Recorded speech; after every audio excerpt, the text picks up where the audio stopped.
I think it's adaptability. I think that designers and the way we think is a very unique thing. I think that we're positioned to be conduits between a lot of different businesses because we think along many different lines. And I think the fact that we're going away from the idea of production people or people who just do one singular thing. And I'm not talking about branding and design, but more of the production aspect, or we used to have printing and somebody would actually be the person who would check the files in this, right? I'm talking about more of that stuff. And we're thinking about, how somebody needs to be able to understand web, even though they're not working on the web. They need to understand RGB versus CMYK, even though they're not necessarily doing that. Where before, you can be a specialist in a specific little thing. And I think now more people need to be, and a generalist is not necessarily a great term, but more generalist in the way that they're interested in different things. On this episode of the Designed Podcast, George Garrastegui. George earned his BFA from New York's Fashion Institute of Technology and his MFA from the Savannah College of Art and Design. George is a designer, educator, and creative catalyst. He's a native New Yorker who looks to the city's rich history and culture for inspiration in his work. He has an extensive background in publishing, marketing, and strategy, which allowed him to craft creative solutions for clients such as Popular Mechanics, Esquire, Cadillac, and Ford. When not teaching strategic thinking and process at the City University of New York, New York City College of Technology, George works to create industry connections and access for emerging designers via his role on the AIGA's National Diversity and Inclusion Task Force. George focuses on projects that initiate and discuss the creative process and has turned that passion into the podcast Works in Process. George lives by the belief that you are not a designer because it's your job. You are a designer because it's who you are. The passion is evident in this episode as we have a lengthy conversation beyond the typical desired length for the Designed Podcast. Every minute is dedicated to the discussion on creating success in design education, and I know you'll find the conversation valuable. George, hey, what's up? Welcome to the Designed Podcast. How are you? I'm doing good. Thanks for having me. Fantastic. You look great, full of smiles, lots of energy. Trying. Excellent. So just to let everybody know, give us a little bit of background on you, your path to and through academia. How'd you get interested in it? How'd you find passion for it? Okay. Well, actually, I think after graduating college, one of my first jobs, I was doing an art director for a small little magazine in New York, and the AIGA was having a call for mentors for their high school mentoring program. And that was about 2002. And in 2002, I became a mentor with the AIGA New York, and they partnered us up with the High School of Art and Design in New York, and you would be partnered with sophomores there and be tasked to mentor them all through graduation, so for the next 3 years. And I met a student there who I still am in contact with. I've known him for over half his life. And we just clicked. And the idea of working with younger people and helping them find their passion and helping them discover the raw talent inside of them was something that really, really was interesting to me. And even though I was just starting my path as just finishing school and getting into like my own feet wet in there, I kind of started the bug of, okay, there's potential in you sharing your ideas with other people. So really in 2002 was like the seed was planted. And, then just trying to figure out, I have to work, so I need to figure out what to do there and start to figure out what am I going to do, and, working as an art director for a small magazine and then transitioning to an art director of a large magazine. I think these things started helping me figure out what I wanted to do. So it allowed me to be in a mentoring role. It allowed me to have interns. It allowed me to make sure that the interns knew how to do things and make sure they did better, right? So I think that nurturing aspect of having these specific jobs started seeing that I have a passion beyond just doing the work, which is great. Right. So after that, I started just noticing that I wanted to do and had to figure out ways to get my foot in the door. Okay. And so, from there, I think that one of my friends he taught on a Saturday at the school I currently teach now, but he taught Saturday classes, and sometimes he would go on vacation and need somebody to, fill in for him. So it was an Illustrator class, teaching software and going over things. Sure. And, software driven things, they're so easy to teach as far as because once you teach somebody that skill, they can use it for anything else. So I would go in there maybe once a semester, when he needs to go on a break, and I would go and, he'd just pay me like, a couple of bucks. And I was like, it's no big deal. I'm just helping you out. But then you realize like what the potential is and everything. And then in 2009, he let me know that the department was looking for an adjunct, and it was literally, I think, a week before school started.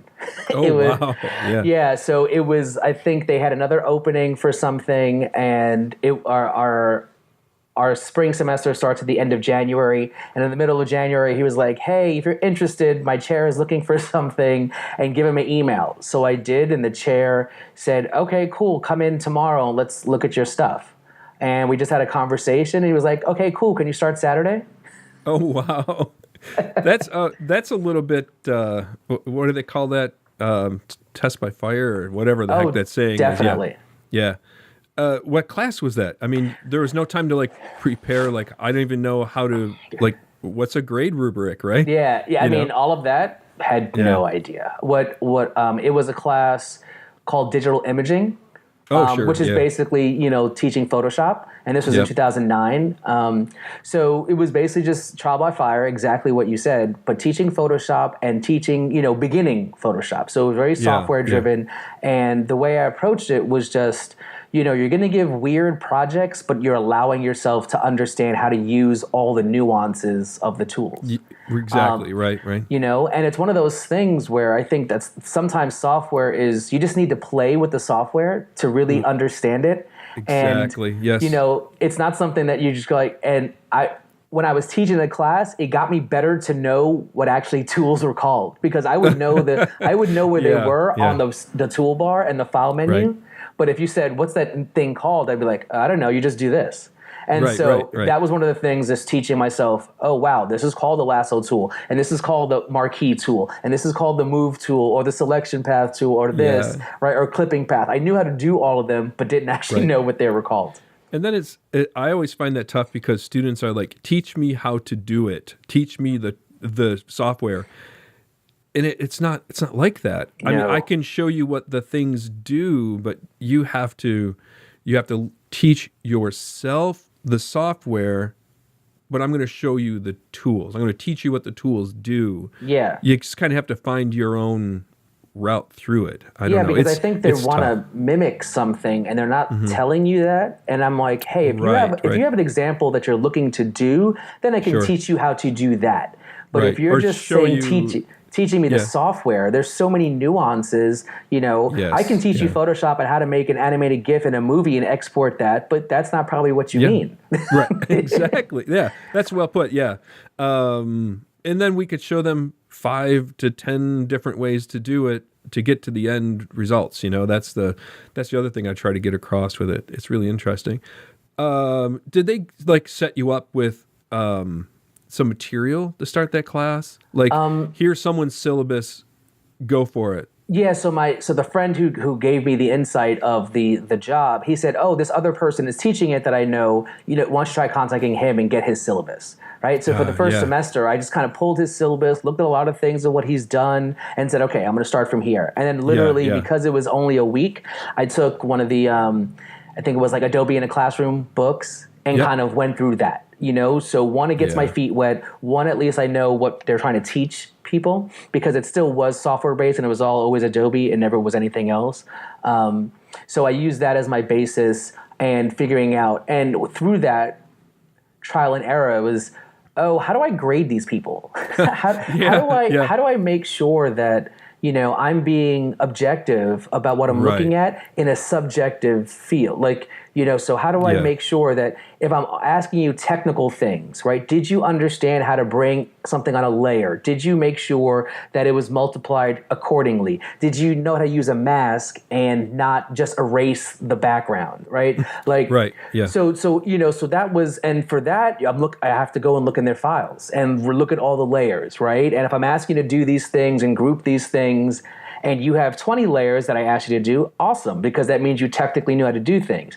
Right. If you have a flattened file, then I understand you didn't know how to do things, right? So Yeah. I started had to learn how to do this, how to say, this is what I'm grading, so that you know what to expect. And it was a very different understanding because our school is a design and technology. We are technically like an engineering school and a technology school, and so we have a lot of technological things, but we're the only design department. Except architecture. Okay. There's an architecture section, but architecture and communication design are the only two real artistic sections in the whole school. So most of it is all humanities and liberal arts based. So a lot of our students are coming in with the idea of these other things, but not coming in from, let's say, an art school perspective where they've had some training, they've taken multiple painting classes, they've taken color theory and things. They're kind of getting a lot of that stuff from us when they get to our school. Okay. That's going to be important. We'll come back to that because I want to ask you about some foundation stuff in a little bit. Oh, definitely. So after that first class, but what are you doing now? Where's that taken you? What kind of teaching have you come across? So after that first class, which was in 2009, I started teaching that same class on Saturday mornings for the next 3 semesters. And I really enjoyed it, and I really enjoyed that. But what I knew is that I'm an adjunct. And as an adjunct on a Saturday, there weren't a lot of people in the school. So I was kind of running on solo and not getting a lot of support, only because there's only a couple of classes in the school on a Saturday. And I really started to realize that I wanted to do this long term. And from that, I applied to schools. I applied because I only had my BFA at the time. Oh, sure, right. Yep. Yeah, so I only had my BFA from FIT, which is Fashion Institute of Technology in New York, and I wanted to make sure that I knew that if you needed to teach and wanted to be full-time, you needed a terminal degree, which at that time, except for 2 schools, right, but at that time was an MFA, right? So I needed to go back to school and get an MFA. So I bust my butt so I can try to do my own portfolio again and write all these things and start thinking about how to apply for schools. And one of the things was, I'm already established in New York. I don't know if I can actually leave New York and go to school for 2 years. So my wife went to SCAD, Savannah College of Art and Design, when she was younger and got her BFA there. And when I was doing research, I noticed they had an online version of a graphic design master's. And so I applied to that along with Pratt in New York and SVA and I think Academy of Arts out in San Francisco. Okay, and sure. I got into all of them except SVA. And SCAD gave me a scholarship, so I went to SCAD. Oh, no, that's all right. Right? So I went to SCAD and started doing this. At the same time, I was working as the group art director for Hearst Publications and then going to school and doing all of that at night. And realizing that, the end goal was eventually to teach. And so I was teaching and going to school and working, so I had to tell my chair at the time I had to stop teaching. I had to actually say, I need to take a sabbatical. I can't be doing this anymore because if my end goal is to be this and I want to be more than just somebody teaching software, I want to be somebody who's actually advancing people in the field, I need to do this school thing. So I did that and dedicated 3 years starting in 2009, 2010 to getting my master's. So I had to leave school, which was a bummer because I really started getting the hang of it, but it was only one class. So then I just actually went back to school while I was still doing group art direction for Hearst and, just go to work and then come home at night and, kind of just do what you got to do. Do what you got to do. And so up until that, and then, graduated in 2013, figured out that now I got to start applying. So I was lucky enough to start to think about where schools I want to go to. One of our professors in SCAD, her name is Trudy Medina. Sure. She told me like how to think about how to apply for which schools you would want to be in. Are they for profit? Are they public? Are they private institutions? What do you really want to like? What is the student body like? What do they care about? And so it made me directed in wanting to do that. And I think one of the other things is when I left, I met somebody who I still teach with today, but his name was Eli Nugaboran, and he was starting as a full-time professor at the same school, and we went through like the orientation training, like how to use systems and how to get on the networks and all that. And ever since I left, because we were kind of the same age, we always kind of like just, hey, how you been? What's going on? Everything like that. And he was like, you know what? We're looking for people. And I was like, what do you mean? I was looking for, job postings online and there was nothing there. He goes, what do you mean? We've been looking for somebody for so long. Oh, wow. And then I was like, I went online right now, look for it. I'm like, dude, it's not here. And literally on a chat, on like I think a Google chat, he was like, boom, here's the link. And so I went to the link and it was like this, and I was like, ooh, now I have a focus, right? So that probably came out in September of 2014. And I was like, now I'm going to put all my eggs in this basket and start writing my, teaching philosophy and writing all this stuff and apply. And I think I applied by like a little after Thanksgiving. Okay. And then I was like, all right, let's see what happens, right? I have no idea how this works. That I work for a city university, so there's a lot of bureaucracy in this and like who do you check and things like that. And then after a while, it was just nothing was happening. And it was April and stuff. And I remember it was in the middle of May. And I was walking through Times Square, walking home because it was a beautiful day, and I get a phone call from the department, and they were like, "We saw your resume and you saw your application. Are you still interested? And would you like to, interview for a position?" And probably the beginning of May, and I was like, "Hold on, I need to walk where it's not so busy because it was Times Square. Literally, I had to walk to a quiet place." And I was like, when is the time? When is the date? What do I need? Who do I need to be there? And let me just do this. And in the middle of that, so, probably a week later, I had an interview with the department because in our system, the department has to go through their appointments committee and recommend people to the president. And the president has to then, give the final say. It has nothing to do with the department. Like they recommend the people they think is good, but the president wants to be able to establish if you're a good fit for the community. Okay. So I think that was one of the things. And then I met with him. I met with our dean. I met with our provost all on the same day. And I think that was in July. And then I think at the end of July, they called me and offered me a position. And it was a full-time tenure track position at my department. And they wanted me to start in the beginning of the school year, which was August. And I was at Hearst for over 8 years and helping, with this department of all the men's titles at the magazines. And I had to like figure out a way to to say, I need to leave in a month. Yeah, right. Doing this transition thing? Yeah. Wow. That's fantastic.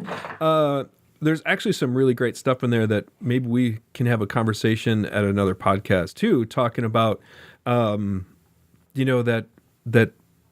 getting that terminal degree and then applying in that search for the right fit, that kind of thing. Mm-hmm. That's something that I also remember really well as to just not having any idea of what it is you're doing or how to go about it or how to do it. And there's not really much in the MFA programs that really kind of prep you for being a design educator, because it's a Master of Fine Arts. So it's kind of an interesting moment. So how many years then have you been full time? I'm finishing up my 4th year. Awesome. So you just went through your 3rd year. My 3rd year review was last year. We have our reviews and stuff, and then I'm going up for my 5-year, I guess at the beginning of next year, where our 5-year gets really close because in our institution we have release time, which allows us to use our time for research capabilities in the beginning of being hired, and then our tenure process goes at the 7th year. So, Okay. Yeah. so we're in the process of doing all that. I'm in the process of using my final year release time next year, which my research is based on a podcast as well, and using podcasts to create data and how I can kind of look back, because I figured out that was a better way of utilizing what my skill sets lie versus, traditional research. So, Right. And it's been very difficult of recent years to get people to be involved in surveys, to do data collection. Right. So, so sometimes it's best just to come out and ask, right? Right. Just have the conversation. Right. And now it's on record. Yeah, exactly. Yeah, you can definitely go back and say, here's the proof. Right. So I think our journey has been kind of along the same timeline. And I know that there's been a huge shift in design education. Things aren't the same as they used to be, right? We live in such a screen-based world now. Things are changing. So in your thoughts and your own view, if you will, the state of design education. So what do you think is the state of design education? I think it's adaptability. I think that designers and the way we think is a very unique thing. I think that we're positioned to be conduits between a lot of different businesses because we think along many different lines. And I think the fact that we're going away from the idea of production people or people who just do one singular thing. And I'm not talking about branding and design, but more of the production aspect, or we used to have printing and somebody would actually be the person who would check the files in this, right? I'm talking about more of that stuff. And we're thinking about, how somebody needs to be able to understand web, even though they're not working on the web. They need to understand RGB versus CMYK, even though they're not necessarily doing that. Where before, you can be a specialist in a specific little thing. And I think now more people need to be, and a generalist is not necessarily a great term, but more generalist in the way that they're interested in different things. Because if you're just interested in just your own one thing, you're never going to know how the next thing influences or how you influence the next thing. And so you have to kind of be a little bit adaptable. And I think it ties into what my thesis was at SCAD, was the idea of a designer as a provocateur. But it really meant to be that a designer needs to be the person you need them to be at that given time. Right? Okay. Rather than saying, I'm an author, right? Or I'm a this, or I'm a, an educator. I think sometimes you actually have to be what the project needs you to be. And sometimes that means be the alpha, that means the beta or the zeta, right? You need to just sit back and let the whole thing go, because maybe your role in that is to be a good production person and let everybody else do what they got to do. And I think adaptability is a really strong thing that we need. And the idea that everything is screen-based means everything is very me first. And the difference in this younger society is everything is me first. I need to be the one to control it. I need to be the one in front of the camera. I need to be the one doing these things. And some students don't understand the importance or the way collaboration actually is the way the world works. Because even as a freelancer, right, you still have to work with product managers or production managers and people who are getting you and feeding you information. So if you're, unless you're going to be the one who goes out and gets everything on your own, right? More power to you, but you need to be flexible. Wow. So how does that play into the instantaneousness of screen, of social media, that gratification kind of mode? Like design doesn't happen on a gratification, right? I mean, it's gratifying, but... Yeah, I mean, in a screen mode, I think what, people need to be a little bit more aware of how actually systems work, right? I think depending on who you're talking to, right? We all know how things work, but we don't really see how things work. And I think the idea of how to see how things work, like, I ask my students sometimes, like, what did you do to get to school today? And they say, I woke up and I took the train. And I'm like, so you're going to tell me in an hour and a half it took you to get here, that's all you did? They don't understand. I woke up, I put my shoes on, I went here, I ate breakfast, I poured milk in a glass, I made coffee, I drank my coffee, I put the coffee in, all the little steps, because they take it for granted that that's what had happened. And design needs to understand all of those steps and how to address, well, I need to talk to you when you're getting your coffee, or I need to talk to you when you first get up, or I need to talk to you when you're deciding to listen to the podcast when you leave your house. Like, if you don't know when to talk to somebody as a communicator, right, who are you designing for, right? And it goes into that thing of, well, I'm designing for everybody. And I'm like, there's no such thing as designing for everybody, Right. So I think there's the times where you don't understand actually how things work because you're not noticing. Okay. Do you think we're there? Go back to that, the state of design education. Are we there? Is it time to adjust? Are we adjusting? Is there something we're forgetting? Should we be considering I think it depends something? on what you consider, who the we is. Right. I think we live in a time where, because there's so many design schools and and a lot of places are trying to, commoditize what this skill of design is. And they think that you can just be a good Photoshop person and you're a designer. They don't take into consideration that you use your brain and your thinking, and that makes you a designer too. So, all of the institutes, the places that are really just trying to churn out and make money off of students who are trying to just figure out how they fit in the world, and they have an artistic skill, but maybe it's not design, maybe it's not painting, maybe it's strategy, maybe it's thinking, but they're saying, oh, you doodled when you were 7? Cool, now you're going to be a designer. I don't think everybody's, poised for that type of thing. And I think we're commoditizing too much of it, and it's actually it's dwindling down what we do. Okay. Right? Yeah. And so if you're talking about like we as the institutions, or you're talking about maybe these higher art schools who have been doing it and celebrating the idea of art and design as thing, or you're talking about now it's almost like vocational school, where we're building people who could do this and work on the back end coding of a website. Right. That's something, but I don't know if that's design. Right. They all exist, right? They're all out there. We have all of those from ABC all the way through the gamma of those different levels, if you will. And so maybe it's more so that it's defining what your niche is.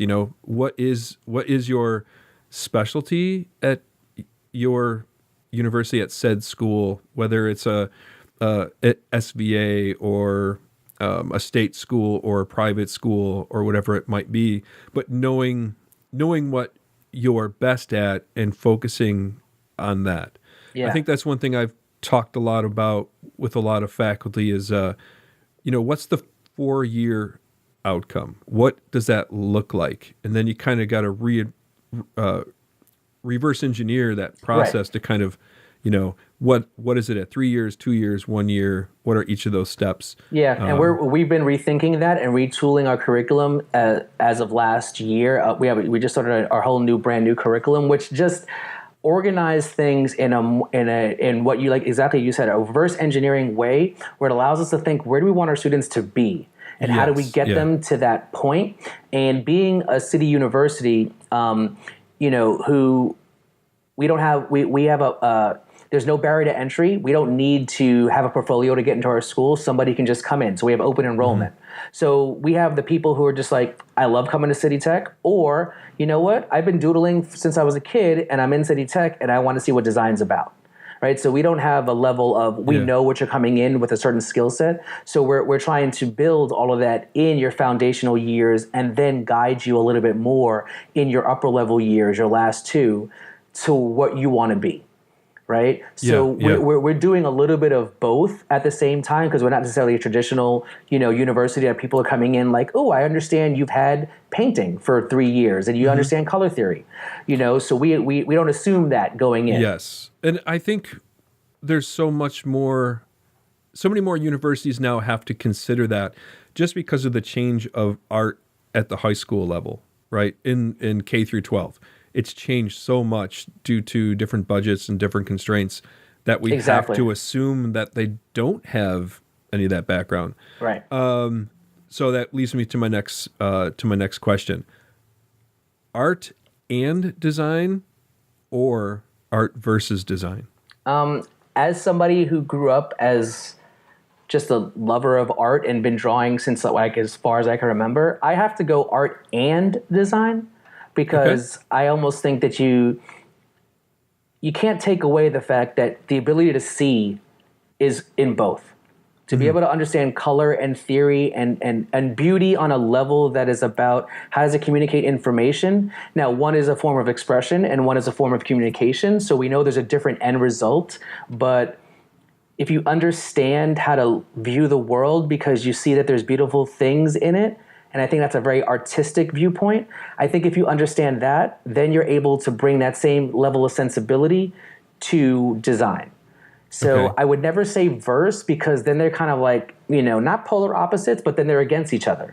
And I don't think they're against each other. I think they work in tandem. And I think in the beginning, as we get more seasoned and we start to, like you said, figure out where we fit and why we do things, maybe there's a difference later on am I going to be more expressive and more arts or more design? And more communicative towards clients and driven towards a message and all these things. And so at the end of your design career, or as you're working in design, maybe you're making more of a conscious choice. Versus in the beginning, I think they need to be kind of intertwined a little bit, because I think they're so importantly linked in the way you need to see the world. How would you defend the fine artist that says, well, my painting or my sculpture communicates? You're communicating. It does communicate, because there's if you look at we go to the museums and you look at something and you get a feeling. Right. You get you either get a gut reaction that you love it or you hate it, right? But it's a feeling, so it communicates. Now, it communicates for the artist's purpose, right? And he or she allows you to make your own assumptions of what's supposed to happen, right? So I think art allows us to take in and start to explain it, where design is supposed to inform you and hopefully convey what we wanted to convey. Okay. So I think the artist, as an expression of communication, they do communicate, because if not, we would not resonate with any piece of art. Right. What about persuasiveness? As a sculptor, let's say? As a sculptor or a designer? I think persuasiveness design has a little bit more leeway in their ability to do that, because you can mix imagery and text and things like that together to create a compounded narrative, where I think because an artist, say a sculptor, may not have extra tools to start to add different layers onto it. It's kind of like what you see is what you get. There could be deeper meaning if there's like something in the background or this in the, something hidden in the floor, things that you have to search for. But I think persuasiveness lends itself to more design, because you're able to layer a lot more meaning and intent to things. Okay. And then I'll drop another one on you. I'm putting you on the spot here. Yeah, I like it. Yeah. Problem solving then, how would you answer that for art and design? It depends. I mean, when I think of problem solving, I think of you're solving other people's problems, as a designer. Right. And even if if it's a brief that's been given to you or that's self-imposed because you're doing something, you're trying to solve the problem, that making sure that you address certain issues. And so you have an end goal. Now, as an artist, I don't, is the problem, what's the problem? Is the problem that you haven't sold something in a year and you need to make something that sells? So, which is a different problem. I think you could have, as a fine artist, where a client comes to you and says, I want this piece. It needs to be blue. It needs to have this texture. It needs to have this format.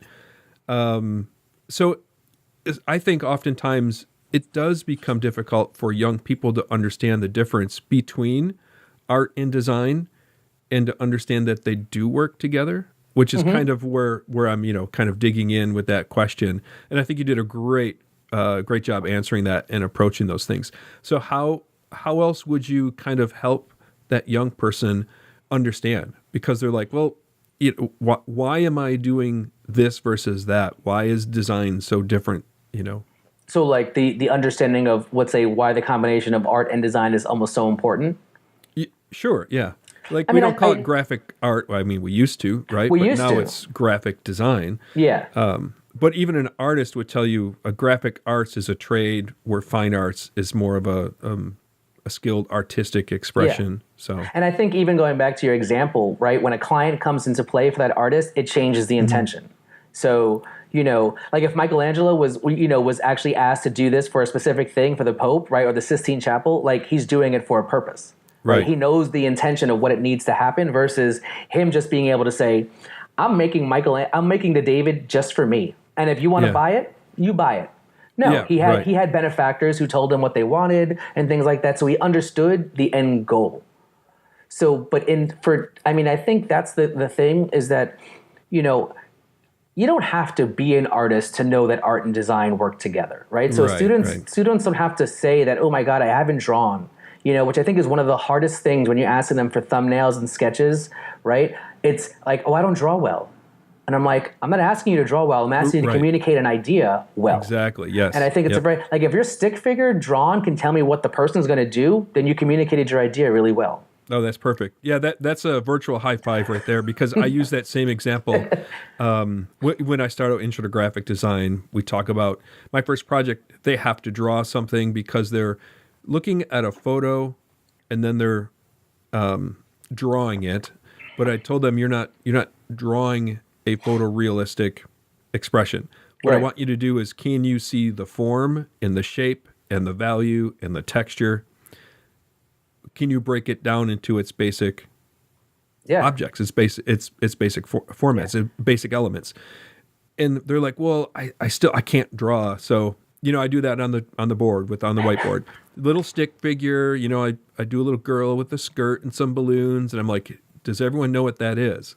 They're like, yes, that's a little girl carrying balloons.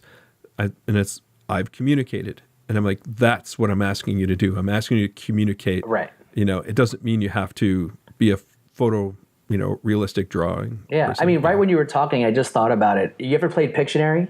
Oh, sure. Yeah. Right. So Pictionary gives you like 60 seconds to convey as much information as you can. Right. And the artists in people who are trying to be as perfect as they can to communicate something, they only get one or never can communicate. But the ones who do exactly what you do and can communicate a stick figure with balloons means that's design. Right? Like you're able to do it quicker. So it's not the ability to make something look as good in the thumbnail sketch form. It's just the ability to say, you understand what I mean because we both have an understanding of where these visual language and these cues are, and we get it. Like the idea of a skirt means most likely you're conveying a woman. 2 circles with sticks coming down for it are balloons. Like, these are universal ideas, and we're asking them to just notice what these ideas are, and they've seen them all the time. They're just not picking up on it. Right. I had something else. Don't you hate that moment where you're like, "Ooh, let me say this," and then that's, so you have to cut me off. Yeah. If it comes back to me, I'll let you know. Oh, good. But I think it's a great opportunity then to talk about foundations, if you will. Oh, that's what I was going to say. See, it's just a matter of time. It sounds like playing Pictionary during like the first week of Intro to Graphic Design might be a great group activity. Oh, let's do it. I'm going to do it. I love it. I'll share later. We'll talk offline. I'll share with you the results. So to then take this into that foundations discussion, we're talking about change, right? Design education is changing. What do you see as untouchable for design education? What could be done differently? What's missing? What could we do for change? I mean, untouchable are maybe the things that we use to communicate effectively. Typography is untouchable. The command of, understanding typefaces is something that we all need to be able to use to effectively communicate. Now, I've seen on some Twitter posts and things, we've had good conversations about people saying that rules of typography are, shouldn't always be, focused on. And I believe that once you understand how to break them, then you can do whatever the hell you want, but you understand what it is. If you don't understand what good things look like, then you don't know that you're breaking them. You're just being haphazard. right? Like that's like cooking. Like, you know, you have to know that flavors go together before you can break them down. If things don't go together, then you would never put them together. As much as you want to be experimental, you have to be able to put the basics of salty, sweet, you know, the taste bud things, right? Like smell, right? So I think those are some of the things that you cannot go, and I think so typography is one of those things. I think the idea of color theory, because there's ways that, like, you can just put two colors together and everybody can feel sick to their stomach. Or you can put two colors together and everybody feels amazing, right? So I think the ability to do that, because you can do so much with just that. I think there's some foundational stuff which discuss, like in our department, we have, you know, principles 1 and principles 2, which go a lot about form, shape, pacing, size, relation, hierarchy, right? I think hierarchy is some of the things which is obviously like a weird, you know, not tangible thing, but it's still a conceptual thing, that hierarchy, you need to know where the eye needs to go first. Like, right. You know, otherwise we're just looking into a sea of abyss and we're just like, where do I go from here? I think that's been the most elusive with students from my experience. You know, the hierarchy aspect of, you know, leading that viewer through your story and through that communication. Yeah, I don't really think they understand that, like, the command of white space, because I was talking to somebody, and sometimes one of my type classes we do like a 18 to 25 page book about just understanding like how to use type in various paragraph and rules and headlines and stuff like that. And we came up with we noticed that probably when me and you went to school, we looked at magazines. We referenced something because we actually use it on an everyday basis.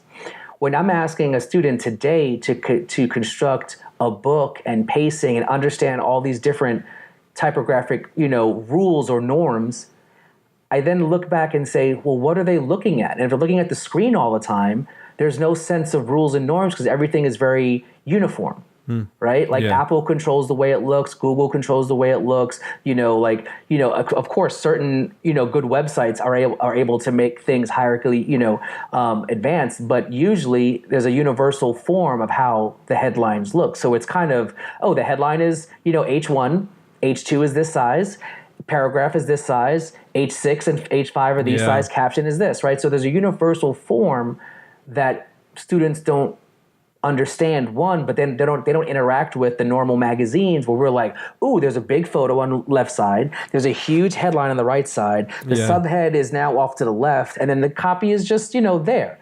They don't see that. So then when I ask them to do something like that, they're just, I don't know what they're referencing, right? So they're pulling everything from Instagram or Pinterest or Google. Yeah, right. And I'm like, you're actually being told by an algorithm what hierarchy is. You know, I never looked at it that way before. I mean, you're right. The algorithm is giving them what they should be looking at. Right. Not so they're all looking at the same thing. What it is. Yeah.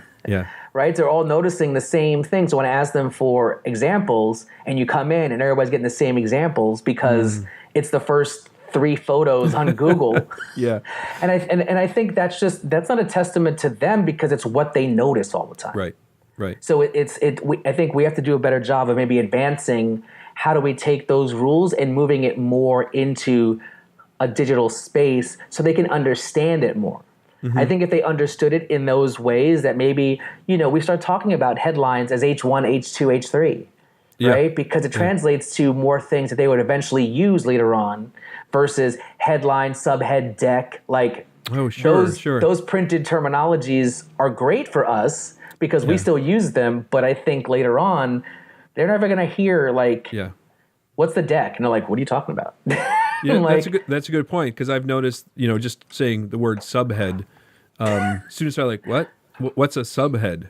And I'm like, okay, wait a minute. You know, I have to stop myself and think back to exactly your point. You know, they aren't experiencing the same things, so we have to do that quite differently. I think that's an interesting thing that we have to begin noticing. Yeah. Oh, definitely. So what could we add to it? Can we add anything to that discussion? To the discussion of foundation or the discussion of what needs in a design? As far as foundations go, for example, our department's looking at 4D right? The idea of time in motion. Yeah. We're also looking at, I forget exactly what the terminology or maybe we haven't solved it yet. I think that's true. But we're thinking about methodology, concept as being part of foundations as well, alongside 2D, 3D, color, drawing.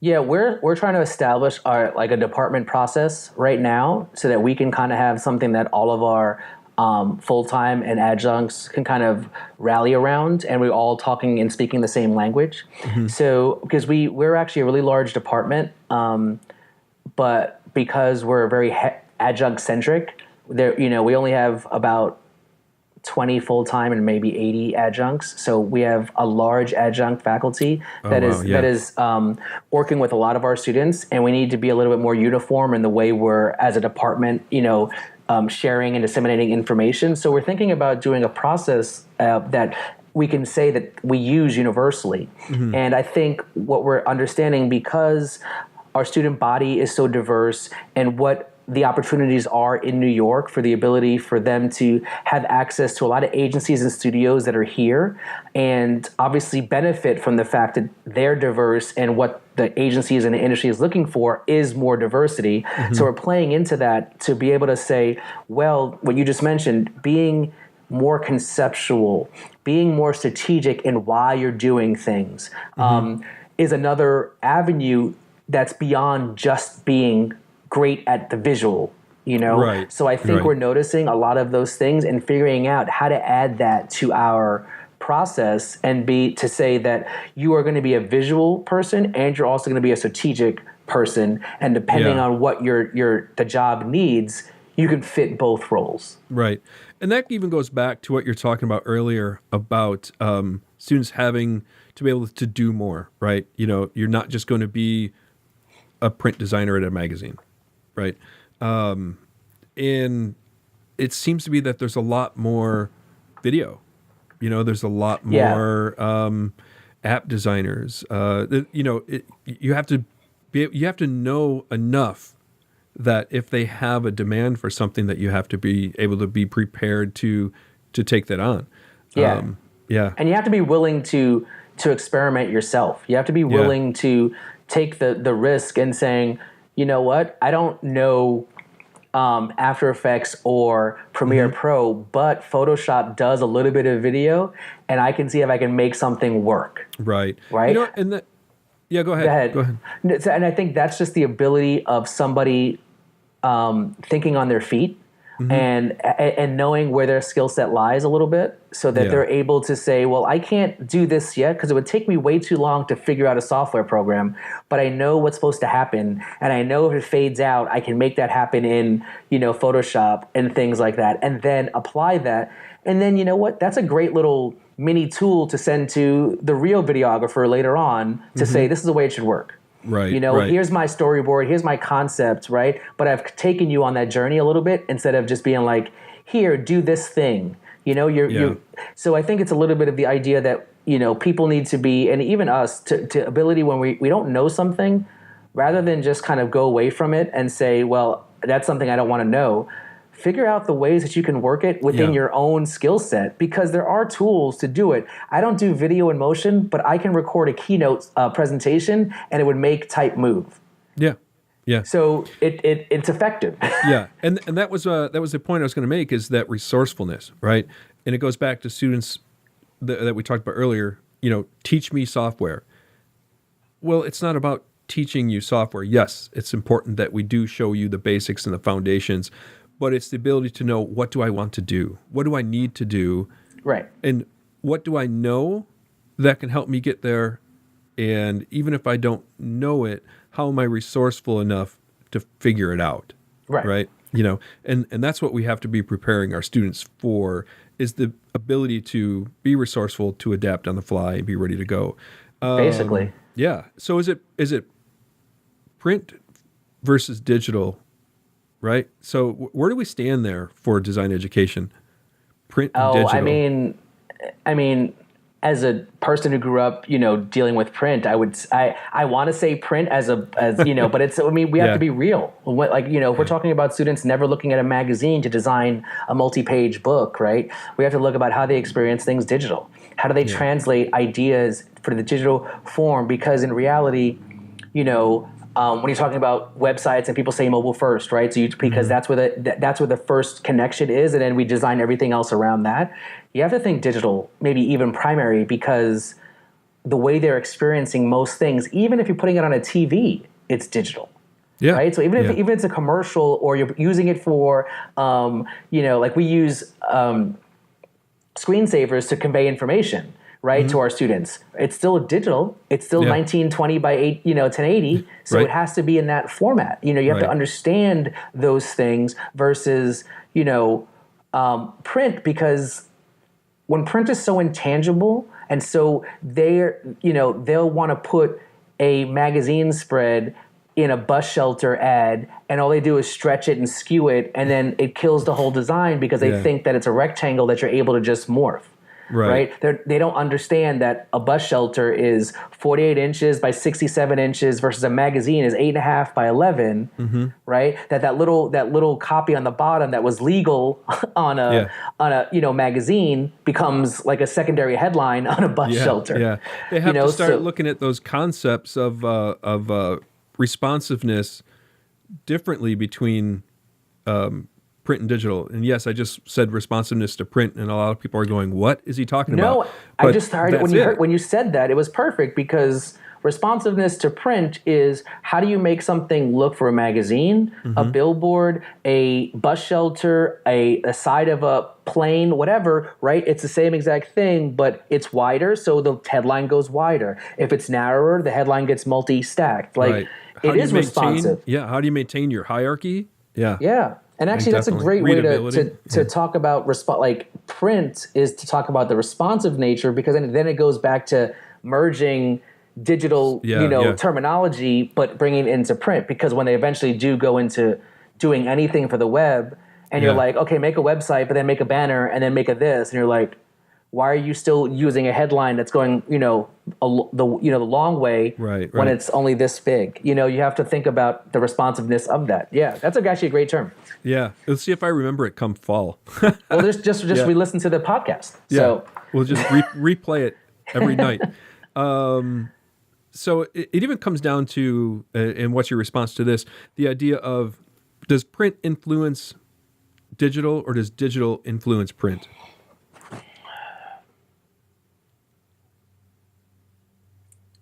I think it depends on the media. I think it depends on the intention. The two big things in our school are graphic design and advertising, right? So, I would say maybe in advertising, digital informs print, while depending on in graphic design, maybe print informs digital.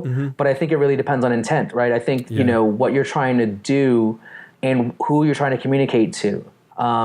Because obviously a younger audience, their first thing they're going to is digital. But if you're going to maybe a business audience or something a little bit more, established and structured, maybe print is the audience, and that's what you need to do, So it's like, does print drive to digital, or does digital drive to print? So I think it really depends. And it does, yeah. So that's where I think sometimes things get a little bit confusing, because there isn't such a cut and dry, because even in advertising, it has a very different structure. Advertising versus graphic design, what the intention is. Right. I think one's to persuade and one is to inform. And the end result may be very different. And having that design brief kind of is what's going to lead you, right? What are they trying to do? Who are they trying to reach? What's their end goal?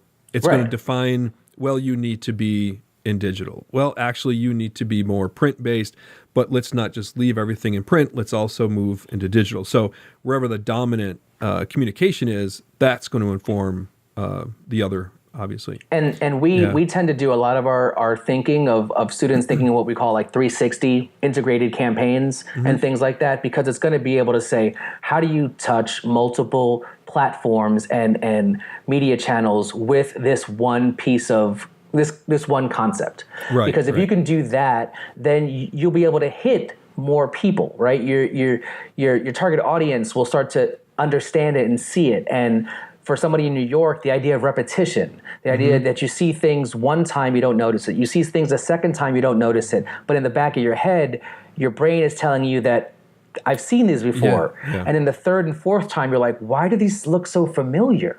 And then you go, I've seen these multiple times because color and hierarchy or type size or any of those things start to like creep in the back of your head. And you go, oh, I've been seeing this for the last week and a half. And now I'm noticing it.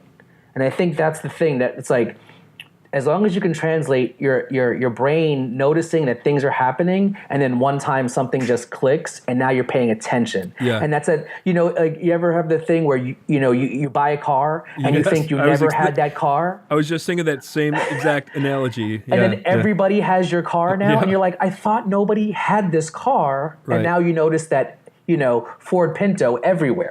Right. Yep.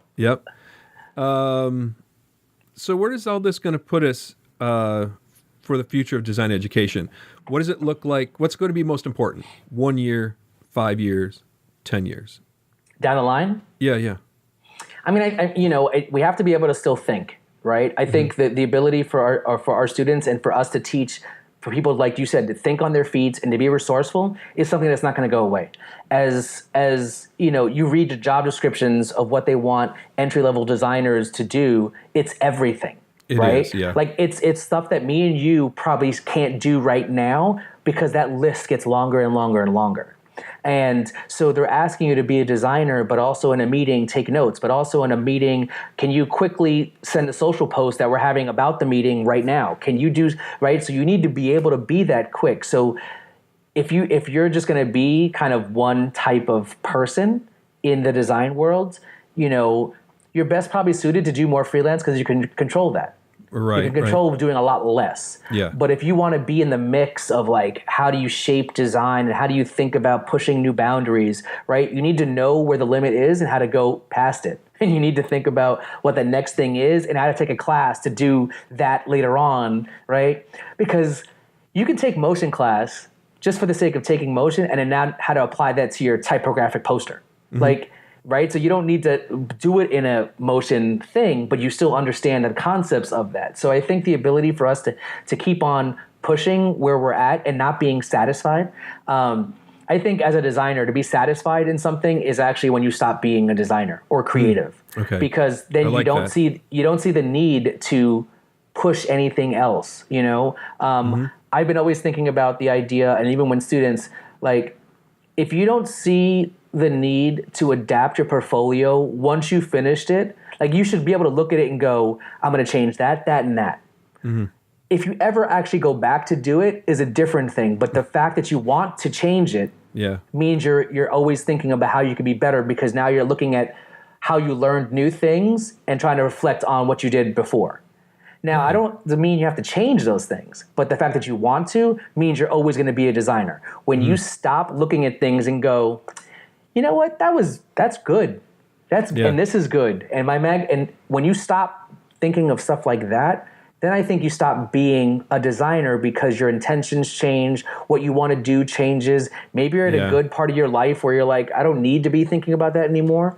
But I think the ability to, like, when some of my students who just are going to have their student show next week, they're looking at their work, which is final, printed out on wall, and go, I want to change that. I want to change that. And I'm like, in my back of my head, I'm like, good. Yes, That's exactly. a great feeling. Yeah. So I think what you're saying relates to us as design educators. If we feel like we've got it and we don't want to change and adapt, then we haven't got it. Yeah. Right? So I think that fits for the 5 year. I think that fits for the 10 year. So as long as we're looking at being adaptable, responsible to what the students need, there was one word I was digging for. I hate that, George. This is my life, This is probably 20 minutes of my 50-minute lecture, right? Me trying to remember what I was going to say. Like, what did I say? And at the end, you're like, oh, it was this. Yeah, exactly. Yeah. But responsiveness, right? We need to be responsive to what's happening out there. we need to be resourceful, right? Yeah, 'Cause we need do. to learn those skills so that we can pass those skills on, and letting students know, hey, I'm not an expert in this, but here's one way to look at what you're going to be asked or challenged as a professional. And I would say that's a really good point, that we have to notice that we're not the experts. Yeah. And I would love to learn something from a student that they know because they're doing some digital things that are so far beyond what I can comprehend. And they go, look at this. Did you know you could do this? And I'm like, nope. But if you can teach me, that'd be amazing. Yeah. I talk about that too in the, day one when I'm talking about my syllabus. I'm like, we're here to learn together, and I want to learn from you, and it changes their respect and their appreciation for you when you can do that. And I think, I think one of the other things is to, this is me putting my D&I lens on things. So I'm on the AIGA Diversity and Inclusion Task Force, and a lot of stuff that I do in my class is about making sure that students understand that their varied voice is important, that we probably spend a little bit too much time on who we think are the classical greats in our industry. And that's just being the, homogenous idea of men from the Western Canada, like all of this. So even just men, right? But also just all of the other stuff that, I live in an urban area, and to be like, how do you respect all the different people that have come here before you, done these things, have breaking down barriers that you need to know about, right? The reason why you're probably even in a design school is because somebody else made sure that you had the ability to do that, right? And it's not the lovely, Paul Rands and all that who've been doing all of that for a long time, but maybe not directly for the students that I'm talking about. And, when I create projects, I'm being actively trying to figure out that I'm looking for those type of people that they can learn from, instead of, because they need to understand that those people are just as important as the other ones. For them, because if they don't see their own selves in what they're doing, and to see that those people are breaking barriers, you need a Jackie Robinson to do something to know that we can be in this league, right? If you don't have that, then you don't know where to go. You don't feel that you're part of this conversation. And the more that as an educator, we can allow them to bring in things that, like, hey, you want to talk about this person that I have no idea about? Then you need to do a better job of educating me, so that next time I bring that person up to my next class because you taught me. And I'm totally down, like you are, with learning from students and learning about conversations that I'm not comfortable with. But if a student wants to talk about that, I'm totally going to be there for them. And in a way where they feel, connected and okay to talk about things that they're, maybe used to talking to at their home with their friends, but don't feel it has to do anything with school. And I'm like, you know what? If you're going to be a good designer, you have to think about how all of this stuff relates, because you can't be a designer and not bring in your what you care about into design. Yep. We talk about all that. Man, that's Excuse so, me. Oh, you're fine. That's so on point. And I even let them know that, sure, here are the greats. Here are what they're known for. Here's why we still talk about them today. And then I let them know that they are the next generation of those people. This is their opportunity to define what it's going to be for them. And they really kind of sit back and kind of open their eyes and realize that that is what I have potential to do. I do have those opportunities. And we've been talking about a lot of great advice here for design educators and just our conversation. So with that being my next question I had in line, we've answered a lot of it, but is there any little nuggets that you want to leave for design educators as they continue to teach young designers? For design educators, I think we have to continue to learn. I think we, even though we're educators, we have to be, adaptable to be able to learn all the new stuff that people are going through, because once we are antiquated, we're no longer of value to our students. Even if we're looking at things at our foundation level, if we're not knowing the end result and how that's supposed to translate to what these students or anybody is supposed to be doing in their careers, then we're not valuable to them anymore. Right. And it's hard to say that, eventually you're going to be obsolete and not valuable, but it's only because if you're not continuing the process of learning for yourself, right? Because, you, me, and a lot of other professors, we teach, we do side projects, we're artists, we have podcasts on the side. We're challenging the way we can communicate information because we understand that there's not just one way to do it. Right. And I think the fact that we're doing that, we're not going to be obsolete, right? But the ones who just go, I'm just this, which is totally okay, but there's going to be a point where they're not going to be any value to people. And I think that's unfortunate because they're not trying to add any more value to themselves either.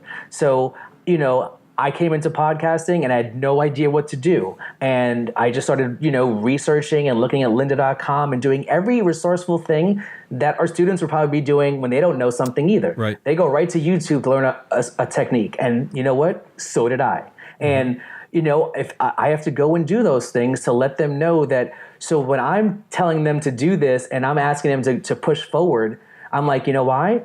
Because I can find the same information you can, and we can learn these stuff together. So don't act like it's not available. I mean, imagine doing this 30 years ago. Oh, goodness, we'd have to, rent a recording studio, have all this equipment. We wouldn't even be able to do this. And where do you distribute it? You have to have a radio station. Right, you have to do, right? So we're able to do all this stuff now so much quicker. You're in your house, I'm in my house, we're able to do this, So I think the ability to say that we have to continue to learn from what's going on, because the more we do that, we're going to see where they're going to fall short and realize it because we've actually been falling short on it ourselves and say, you know what, let's figure it out together. Because I love it when my students go, did you know you could do it this way? And I'm like, what? Right? That's so much easier. Why have I been teaching it the long way when I could be teaching you, the short way? Exactly. Yeah. And I just found out yesterday that there's an actual plugin for Illustrator. So if you make a logo, you can actually export any version of that logo that you want.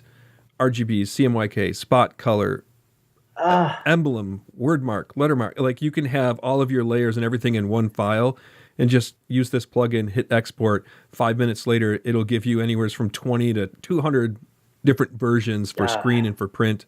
It's like, what? That's like using artboards in Photoshop. It is so good. It's crazy. It's crazy. So being constantly learning, constantly doing, constantly moving. Anything that you want to tell the listeners about, the viewers about before we wrap up? What's next for you? What's coming down the pipe? As I mentioned, I have my own podcast that I do. It's called Works in Process, and it's literally just talking to creatives to find out how they work and to get insight on what are the steps they've taken to get there, and then what's next for those creatives, right? Because I think that the same way anybody needs inspiration and to know that you can do that, right? We all need a LeBron and a Michael Jordan to know that those people from Akron and from North Carolina and these can actually go somewhere, right? We need to build alignment with all of these, designers and artists and writers and letterers and learn how they do things, and then also realize that I think I do it the same way. And if I do it the same way that they do, or they've messed up and I've messed up and they're still here doing something really, really which I respect, I can do the same thing. And that alignment for emerging designers of being like, it's okay to go do it this way or figure it out because the end goal, you're going to get there. Yeah. And I try to find so many different types of creatives, from painters to sculptors to letterers, to writers, to artists, to designers, so that we all can say that all the creativity, all really doing the same thing, but you have to find out which way works best for you because there is no one type of process. Right. But to know that there is a methodology, to know that there is a way, and to know that, failure and multiple failures are probably the way that we're all going to figure out how to do things, because only do you know when you mess up that you're not going to do it that way again, because that means it's going to mess up, right? Mm-hmm. We only learn not to touch fire when we get burned. So, otherwise we're like, this is so beautiful, let me touch it. And, you're like, no. Right. So the idea is to start to learn from alignment of these people. So I try to keep on talking to them. you trying to pull out a podcast every 2 weeks is really aggressive, and I applaud you for that. Yeah. But, I'm trying to do that. And at first it's, I realize I have all these people who are really creative and I want to learn more about them. And it's more about a conversation of being like, I respect all the stuff that you do and I want to learn how you did it, because I think other people should hear about you. It's kind of more about who are these people that we don't know about. Right. That I want to bring into the light. So I've been doing that. I've been figuring out how to have that conversation. I've been teaching myself Adobe Audition, be able to edit those things, nice, yeah. and to be able to have a conversation without so many ums and ahs, because that's really hard. Yeah. And I think the next thing is to figure out how do I establish something in my department that becomes a little bit more lasting. We're trying to bring a lot more industry professionals into the school. We're trying to have these ideas that, there is a great connection that we can bring to our students if they just understand and see that so much happens in New York, and they could be part of that if they actually go out there and get it. And for the students who do, they're making our department proud by applying to all these different things, and they're getting in. And they're obviously going to be the ones who are, like you said, that next generation of who we're going to be talking about in the future. We're going to have that in our department and be like, that's so-and-so and that person, right? And right now, I have a couple of graduates who'll be graduating on June 3rd, who are in our senior show that'll be, debuting on Monday. And they're just these workhorses who go get it and don't take no for an answer and figure out things, and they're so resourceful. That's awesome. Yeah. And so I think those type of people and all of these are, what I want to do stuff for, and make sure that we aid more of those students who are just figuring it out when they get to school. Maybe they didn't have it when they were getting into school, but as a sophomore, they're like, this is something I can actually do. And I didn't realize that now my professors or my classmates are giving me that confidence to want to pursue this a little bit better. And when we notice that, how do we push them in the right direction to make them, learn, make them go out for something that they didn't even think they could? And you know what? If they fail, that's okay. Right. It's not a big deal. Yeah. It's about learning, right? So I think, it's my podcast. It's really bringing back to my students, and I think that's where I'm at right now. I mean, I want to be able to do, I think those are really my important factors, because those two things are really what, in my creative field and in my educator field, those are what bring me joy, So it really makes it empowering that, like, I can see these students do this, and I can learn from my fellow creatives about just how to do things, because that's me continuing and pushing on knowledge, right? That's the same thing I saw in 2002 when I was a mentor, and I noticed that these things are the great conversations to have. And so that's 17 years ago, and that still drives me today. Right. That's it exactly. I think that one statement hits the nail on the head, It's a journey, and it's an amazing journey. So where can people follow you while you're taking that journey? Where can they connect with you online?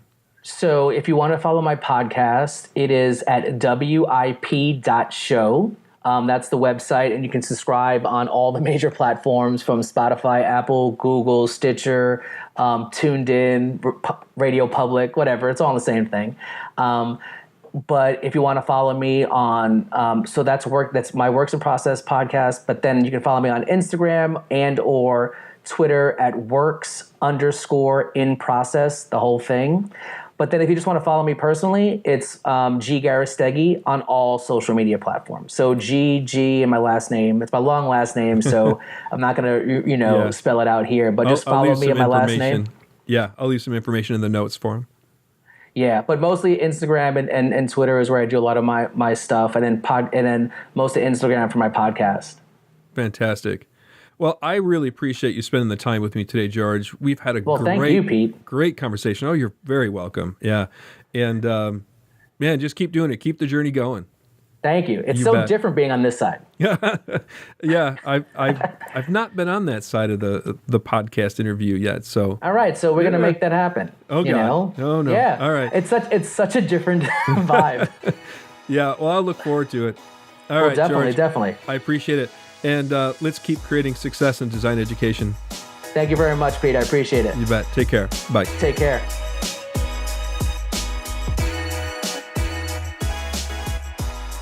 Thank you for joining me on this episode. The Designed Podcast website is located at thedesignedpodcast.com. There you can find notes on the episode, links to our guests, links to resources, and more regarding the many things discussed during each show. If you find the Designed Podcast interesting and informative, please subscribe on Apple Podcast or on your favorite podcast service. You can also follow the Designed Podcast on Instagram and Facebook, and subscribe to our video version of the podcast on YouTube. Please join us for the next episode of the Designed Podcast, and let's continue to create success in design education.